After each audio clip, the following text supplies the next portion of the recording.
Hey guys, welcome back to the channel, and in this video I've got two replays for you, one in the T95 FV4201 and one in the Object 279E.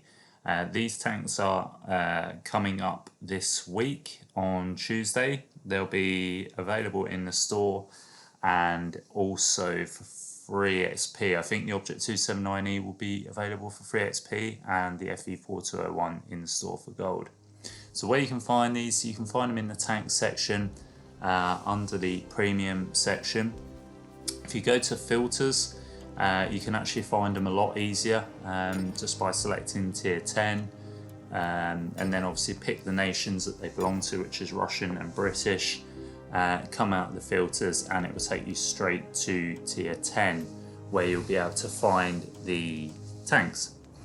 So yeah, like I say, I think the Object 279E is going to be available for 450,000 XP, and the T95 will be available for gold. Not sure how much. We'll have to find out on Tuesday, but yeah, we'll have a look at the armor of the T95 FV4201.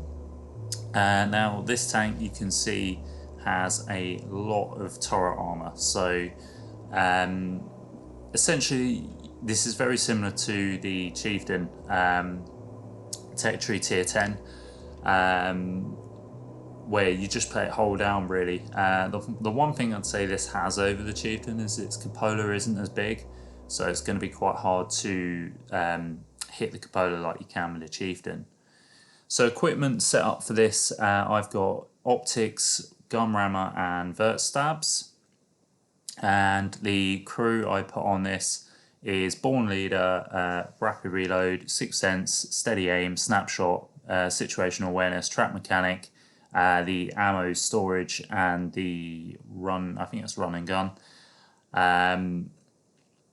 So just some general stats. Top forward speed is 46 kilometers an hour, reverse is 15, 5 chance is about 15%. 2,200 hit points, view range of 512 meters. The gun on this is a 120mm gun. It's similar to the Chieftain, but your reload time's like 8 seconds. You got 10 degrees of gun depression, aiming time just under 2 seconds. Accuracy is 0.28, so not too bad.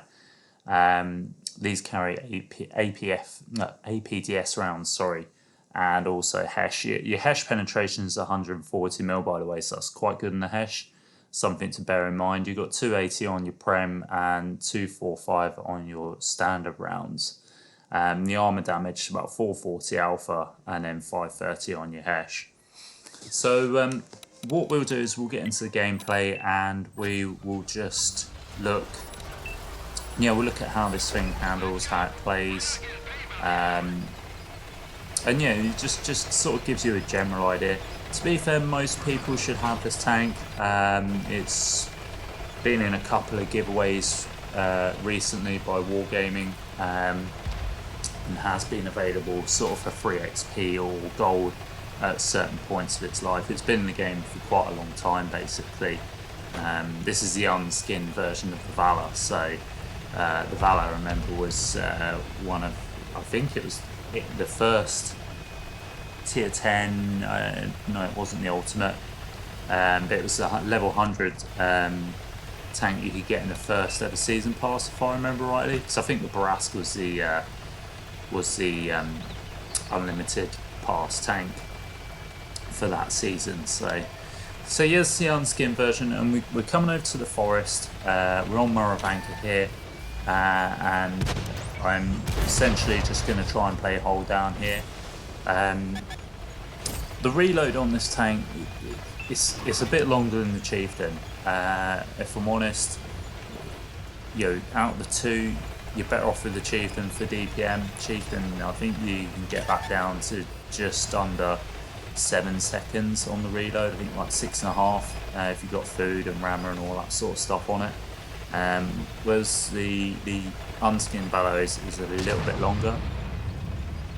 But like I say, the turret armor is just as good. And like I say, you haven't got like a polo where people can snipe at. So what we're doing here, we've noticed there's two tanks here. By the way, apologies for the lag. I've been having serious issues with lag this weekend, so hence why my tank's just stuck there with the track spinning and nothing going on. So yeah, I do apologise for that. I've tried a hard reset on my Xbox, which hopefully will fix it. Anyway, back into the game. And we lagged out that long that the medium tank that we were shooting at has teleported right over to the back there. So he gets away, and unfortunately we probably could have got a bit more punish on him if our Xbox didn't just, or internet didn't just go completely south. But anyway, I'm sort of looking to, it's a lot of us advancing here. With CS Avery, we're definitely going to get rid of this guy. We don't go rushing in just because obviously we don't want to get hit by that guy. We don't want to get our health points taken away. Essentially my plan was to drive this side as quickly as possible and clear it out. There's only a few tanks, and I've noticed there's a lot of tanks on the other flank, and we only have about 5 or 6 of our team defending that flank. So now I've cleared that out, and I'm going to make a cut across the middle because I want to get into the action as quickly as possible. At this point, we've cleared out 5 tanks already, and although the game looks like it's pretty close, I kind of feel like it's going to start landsliding if we don't get into the action quickly. So that's why I've cut across the middle here. Obviously, it can be a dangerous play if there are tanks sort of sitting on the hill still, but it was a gamble I was willing to take just because I wanted to get into the action. So we've got across, and the first tank we've seen here is this Ferdinand. I'm just using this building to side scrape off. You can kind of side scrape, but don't actively rely on it. I was only doing it against the Ferdinand because the Ferdinand is tier 8, and I was more than likely going to bounce a shot if I was angry and light. As you can see, we did take a shot off something that was sitting at the back there, that caught us in the side even though we're angled. So like I say, I don't advise it. I don't advise it as a proper strategy to block shots, but like I say, against lower tiers is something you can probably do and get away with. But like I say, the main thing for this tank is getting it into sort of getting it front line, getting it hull down, and blocking those shots. Take out the Type 4 Heavy there for our second kill. This thing, it's not going to protect you, although it's got really good turret armor, it's not going to protect you against Averies or anything like that. So if you're coming up against Averies or anything with Hesh, even hull down, they're just going to splash you to death. I would probably advise to just relocate, which is annoying as hell, but it is what it is. The Averies in the game, you have to be aware of that fact. So here we dodged the shell from the Death Star, which is great, and like I say, there's 2 tanks left, and we're just going to try and get as much damage out as possible. Get a shot into the top of that UDES there, he gets taken out, and now all that's left is just this SU. So I'm going to go rushing in and try and see if I can get another shot of damage off. It's been an okay game. It's not. You can certainly have better games, and like I say, there's potential to have huge games if you're just in the right position. You think such like maps like Prop, you can have some really decent games when you're playing those ridge lines up the top with just stuff in front of you. So it is possible. We finished that game. We didn't come top of the board, but we got 5k damage, got the first class, and we got 1600 assists with 3 kills. So not a bad game, and it was just enough to showcase it really. But anyway, on to the Object 279E. So you can see forward speed of 40 kilometers an hour, reverse at 13, 2,400 hit points, and a view range of 465. So yeah, the Object 279E is Russian tier 10 premium. Your gun stats, so you've only got 5 degrees of gun depression there, reload time of 8.39 seconds, accuracy at 0.29, with a 2.12 second aiming time, and you carry AP in heat along with HE. Your penetration values, you've got 258 on your standard with 350 on your heat rounds. You'll do 440 alpha damage and 530 on your HE. So equipment setup, I've got rammer, vert stabs, and I've got the ammo. The ammo storage basically. Crew is Born Leader. Rapid reload. Sorry, 6 Sense, steady aim, snapshot, and some of the other gun perks as well. Your armor's really good on the 279E. One thing with the 279E is you've got your 4 tracks at the front, so you will get tracked quite a lot. But you see it's very sloped. You will bounce. The only thing I would say is you need to be careful of your shoulders. Whenever you're facing anything, you need to face head on, straight on at them. Don't give them the side or an opportunity where your shoulders are flat to them, because they will pen for it. And you can see his shoulders are a little bit weak.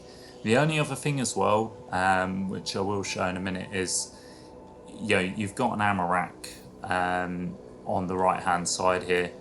As I'll show you, look, you can see the ammo is sloping round onto that shoulder. So more likely than not, if something pens you in that shoulder, it's going to damage your ammo rack. Tanks such as the E4, which will pen quite easily, will more often than not, with the large caliber guns, detonate that ammo rack. So yeah, it's sad times really. But it is what it is, and that's one of the flaws in this tank. But overall, its frontal armour is quite good. There is a vision port in the centre of the armour that you can pen with high penetration rounds, and also obviously heat or APCR will go through that. But we'll show in this replay how good the armour actually can be, if people don't know how to pen it. And on this replay we're on Arctic region here, so I just thought I'm going to go to the top left hand corner, sort of the C1 area. I'm going to play off that corner. There's a nice little dip that I know that I can get into, and I can play hold down.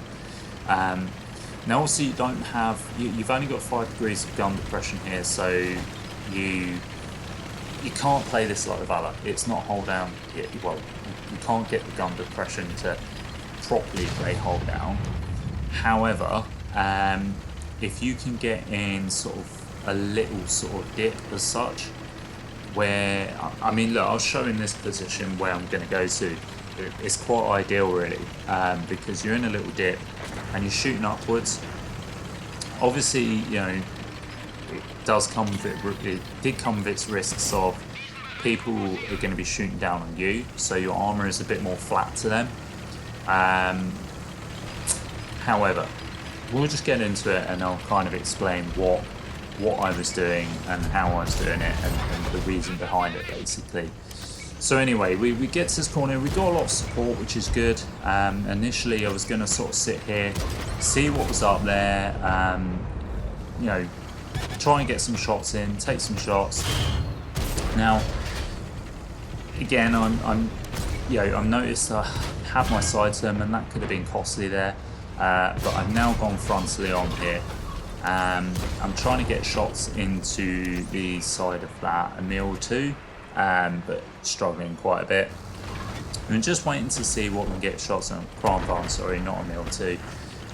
Was close, but yeah, I'm having a bit of trouble with this Object 430 sort of backing up. We're trying to play the spot, but the guys getting in the way. Unfortunately, maybe I should have pushed up. I don't know. I was just sort of trying to play and also not trying to get in his way. But we struggled there. But anyway, he gets out, which is good. We just stay here, and like I say, you can see we're just sort of, we've got a little bit of a ridge in front of us, and we're just rocking backwards and forwards here. And the reason we're rocking backwards and forwards is we're just trying to make our weak spots a little bit harder to hit, because like I say, the viewport on the front of this tank can get penned. You can hit the cupolas as well, although it is tough, they can be penned. We're trying to get shots and stuff here. Unfortunately, we're just being unlucky with our shots. And like I say, we're just waiting and we're just biding our time here. Initially, if anybody wasn't there, or it was only sort of 1 or 2 tanks, then I probably would have made the push. However, there is a lot of stuff here. There's an E100 at the back there that we're trying to get shots into. We've got the heat loaded, but we're just not, we're not properly aiming in here, which is why our shots are missing there. Now it's T57 heavy. I had heat loaded, I was shooting his cheeks. I thought I was going to pen all day long. For some reason it bounces. Weird. But you know, he's come up, he's tried putting punish on us, and he's just, you know, we just bounced. And you can see we've already bounced 5.8k here. Okay, we haven't done really much damage at all, but we're just sort of biding our time. You know, shooting long range is it's going to be difficult with Russian accuracy. It's very troll, and these are not sniping tanks. You know, they just don't work long range very well.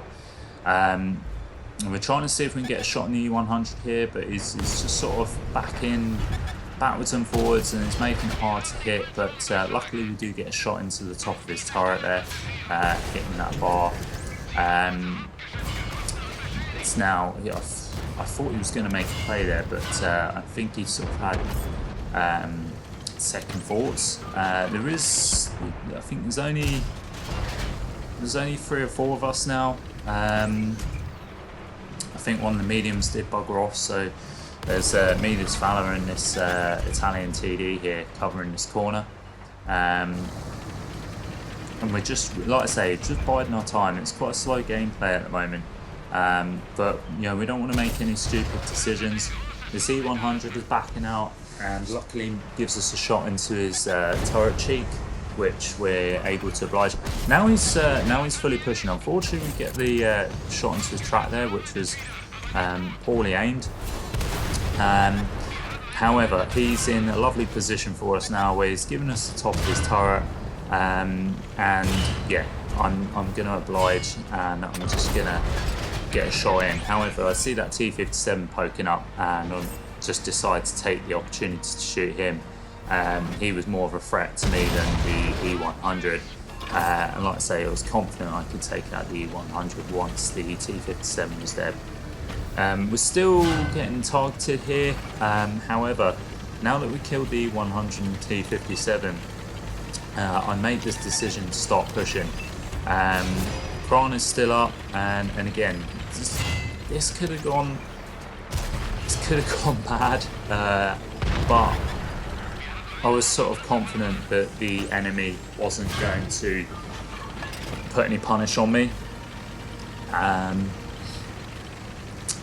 So yeah, I just thought, do you know what, I'm going to make the play, I'm going to make the push over, and I'm going to see if I can force this side out. We had a shot on that Italian TD there, unfortunately we bounced. We probably should have aimed that a bit better, to be honest, so that was a faux pas on our part. Now we're just going to push this side. The Kron is here. Tried going for his bomb plate, but for some reason hit his track, which was unfortunate. Again, could have aimed that a bit better. Luckily, the Italian TD manages to take him out. And now we're going to focus on this Italian TD. And like I said, I'm just going to sit here, it's fine, he can trap me all he wants. Again, I was quite confident that this guy wasn't going to be able to pen me. No matter where he shot, I was frontally on, wasn't showing any weak points. And I was just going to sit here, and I was just going to, you know, farm this guy best I could. I was trying to track him in place there, but for some reason, couldn't track him, which is really annoying. I wanted to sort of keep him in place there, so I could just sort of farm him and get rid of him. And now we just, that was a stupid aim shot there. Should have just shot his upper plate, probably would have gone through because it was flat to us. His lower plate was angled. He's given us his side again, tried seeing if we could get a shot into the trap wheel and do some damage, but for some reason just didn't happen, which is annoying.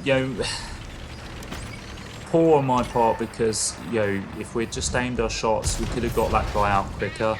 Luckily, I get the E4 out, which is nice, but yeah, I really should have. I really wanted to get these guys out quicker. Now we're sort of we're in a bit of a nightmare situation, because now we've got enemies in the cap, and I'm a little bit worried that I'm not going to be able to make it there in time, but I'm hoping that I'm trying to see if we can get our Italian TD to sort of follow me. My initial thoughts were that all three were going to be around that area.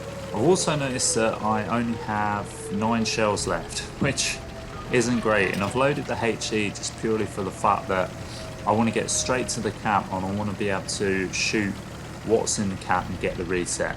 I'm not fussed about doing damage, I just want to get that reset. I've got all my hit points, so I know I can take a bit of I can take a few shots. I've had a look to see what's left, and it's Type 4 and Type 4, which isn't great, unfortunately, because like I say, that the H here will punish us even though we've got all this armour. However, there's now 3 tanks in the base, down to 4 seconds. There's absolutely no way I'm going to get there quick enough to reset, and unfortunately we get capped out. So yeah, it was just unfortunate really that we couldn't have pushed that side a bit quicker. Had we have done, we may have been able to have got back in time to get the reset, but unfortunately it is what it is. But we pick up the first class anyway, and we got 4,300 damage, 1,200 assists, and yeah, the blocked amount 11.5k. So yeah, really, I think that's probably my highest blocking damage record. But yeah, it was just a shame we couldn't get a win. So yeah, but there we go. That's the replay on the Object 279E anyway, guys. So what do I think to these tanks? The T95 FV is definitely a great tank. It's currently a meta tank anyway. The Object 279E is good, but don't be fooled that just because it's got that ridiculously good armor that it's just going to be a sponge. It can get penned quite easily if you if you show the sides. If you get flanked as well, you're going to be in trouble. It can be awkward as well with the 5 degrees of gun depression, and also you got to remember side scraping with it. It's going to be a bit dodgy because, like I say, you start exposing your shoulder. People know how to pen it, which they will because it has been around for quite a while, and they will just go for that shoulder. But like I say, if you play it right, then you can block quite a bit. So yeah, if Russian heavies is your sort of thing, then yeah, you probably will get on well with a 279E. Equally, if hold down tanks, good gun depression, if that's your sort of thing, then the T95 FV is definitely for you. So anyway, guys, that's it for the video. So I hope you enjoyed watching, and I'll catch you next time.